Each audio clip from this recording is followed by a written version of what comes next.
सुप्रभात मित्रांनो, मुरंबा या मालिकेच्या आजच्या भागामध्ये आयजी ही अक्षयला सांगते की बघ तू आल्यानंतर किती आनंद झाले सगळे आणि एकदम मस्त होईल आता. तर लगेच इकडे अक्षय अभिचा चेहरा खाली पडलेला बघून तो बोलतो की जर आपल्या काही हातात काही नसेल ना तर त्याला एकदम फोकस करायला पाहिजे. आपण असं वाऱ्यावर सोडलं ना की हे असं होत असतं. तर लगेच इकडे आयजी बोलतात की मी तर सगळ्या आशाच सोडल्या होत्या पण तू आलाय परत. तर लगेच अक्षय सांगतो की आता बघ मी आपली ही कंपनी. लगेच आयजी बोलते की आता माझा पण विश्वास आहे तुझ्यावर. तर लगेच इकडे आयजी आणि अक्षय हा निघून जातो. तर ते दोघं गेल्यानंतर इकडे मनातल्या मनात रेवा ही सांगते की आता तुझ्याकडे एकच निर्णय आहे, कारण ना तुला एकच सपोर्ट आहे आणि तो पण माझा आहे.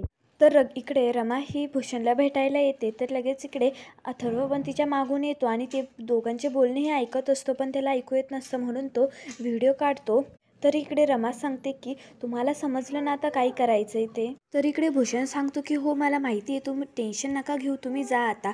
तर रमा ही तिथून निघून जात असते. तर इकडे लगेच जात असताना मनातल्या मनात अथर्व हा सांगतो की ह्या रमाचा काहीतरी झोल वाटतोय, काहीतरी झालंय, हिच्याकडे लक्ष ठेवावं लागेल. तर लगेच इकडे रमा ही रिक्षामध्ये बसून जाते. तर इकडे अथर्व हा सिटी वाजवत तेवढ्यातच तिथे रिक्षा येते. तर तो बोलतो की ह्या रिक्षाचा पाठला करायचा आहे, समजलं ना. तर तेवढ्यातच अथर्वला अक्षयचा कॉल येतो आणि अक्षय बोलतो की कंपनीमध्ये येशील का. तर लगेच इकडे अथर्व हा सांगतो की ह्या रमाचं काही चाललंय ते आपण कधी पण कळू शकतो, पण आता एवढा गोल्डन चान्स भेटतोय ऑफिसमध्ये इझिली जायचा, तर हा चान्स सोडायला नको. तर तो अक्षयला हो बोलतो. तर इकडे आयजी ही अक्षयला सांगत असते की तू आता सगळ्या सिस्टीम बघून घे, फ्रंट टू बॅक बघ तुझ्या मनावर. तर लगेच इकडे अक्षय सांगतो की मी आलो आहे ना आता. तर लगेच इकडे अभ्यास सांगतो की बरं आता तुला कशात हेल्प हवी आहे माझी, मी तुला हेल्प करतो सांग. तर लगेच अक्षय सांगतो की मला तुझी हेल्प नको आहे, फक्त तू माझ्यासोबत राहा, आपण दोघं, नाहीतर आपण सगळे ह्या कंपनीला परत ह्या डेंजर झोनमधून वाचूयात. इकडे अक्षय हा त्यांच्या हेडसेटला फोन करतो आणि बोलतो की मी आता कंपनी जॉईन केली आहे तर तुम्ही पण जॉईन करा, मी तुमची इथे जागा फिक्स करून ठेवली आहे, तर या.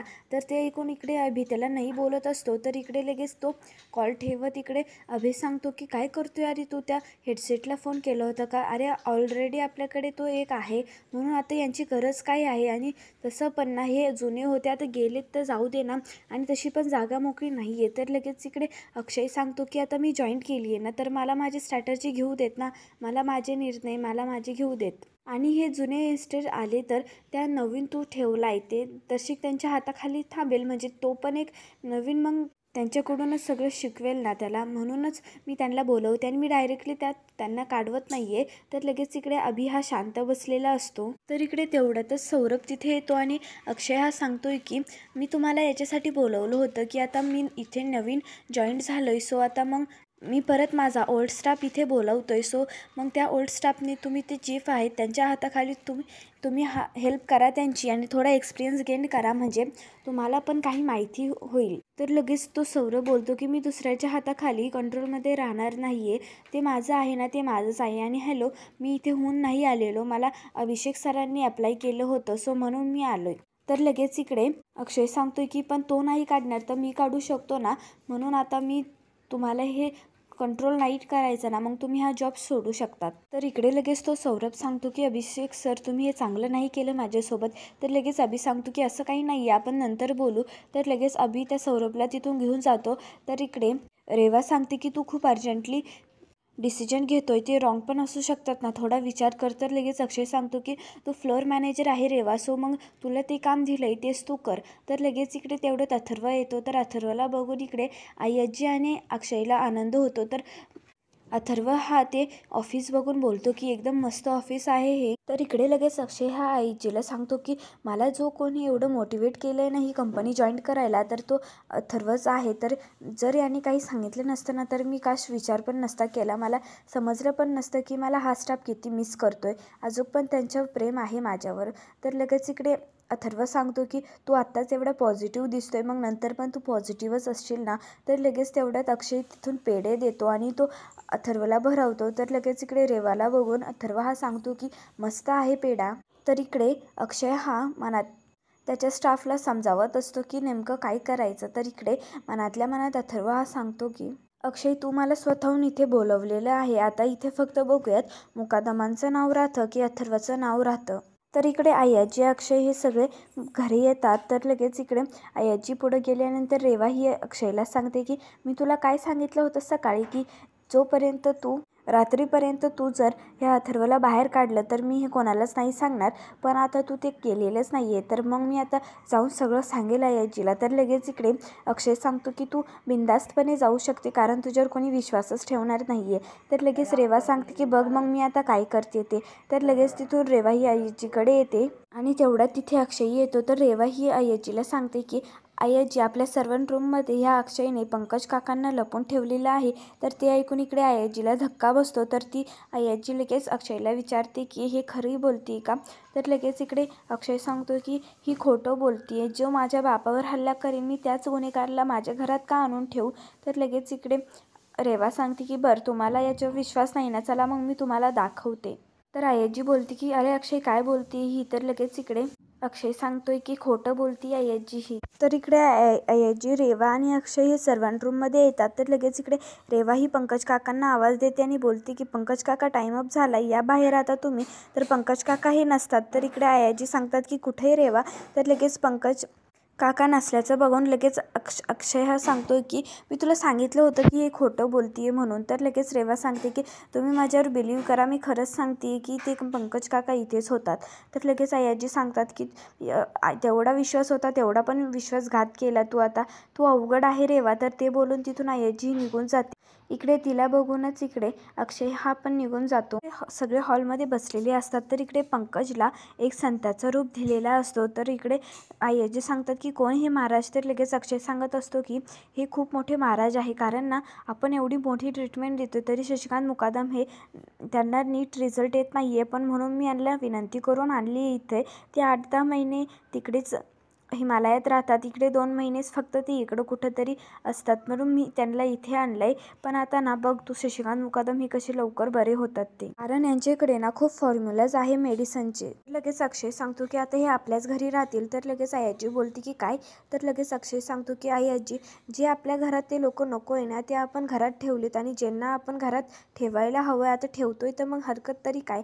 आणि आपल्याला शशिकांत मुकादमला बरं करायचं आहे ना, म्हणून यांना ठेवावंच लागल ना, म्हणूनच ते राहणार आहे तिथे. तर लगेच आयाजी बोलतात की बरोबर आहे तुझं, पण हे नेमकं करणार तरी काय आहे. तर इकडे लगेच रमा सांगते की मी दाखवते, चला बाबांच्या खोलीत. तर लगेच इकडे पंकजला त्या शशिकांत मुकादमच्या खोलीत घेऊन जाते. तर तो मंत्र बोलवत असतो. तर लगेच इकडे ओरडतच पंकज हा मंत्र बोलतो. तेवढंच शशिकांत हा उठतो आणि बोलतो की कोण आहे हा माणूस आणि आई काय करतोय तो हा इथे.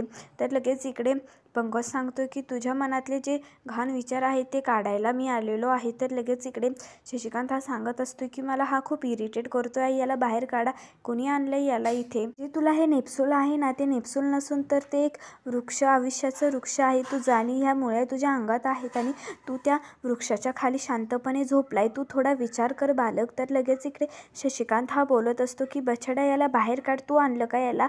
तर लगेच इकडे अक्षय सांगतो की बाबा मी आणलं यांना, असं काय करताय, बाहेर काढ तुम्ही, मी आणलंय ना म्हणून कधीतरी तुमच्यासाठी काहीतरी केलंय, तर नकोय का तुम्हाला ते, आणि तुमच्यासाठीच बोलवलं होतं ना मी यांना. तर लगेच इकडे शशिकांत सांगतो की माझ्यासाठी आणलं ना, मग बरं केलं तू, महाराज सांगा तुम्ही नेमकं मी काय करायचं ते.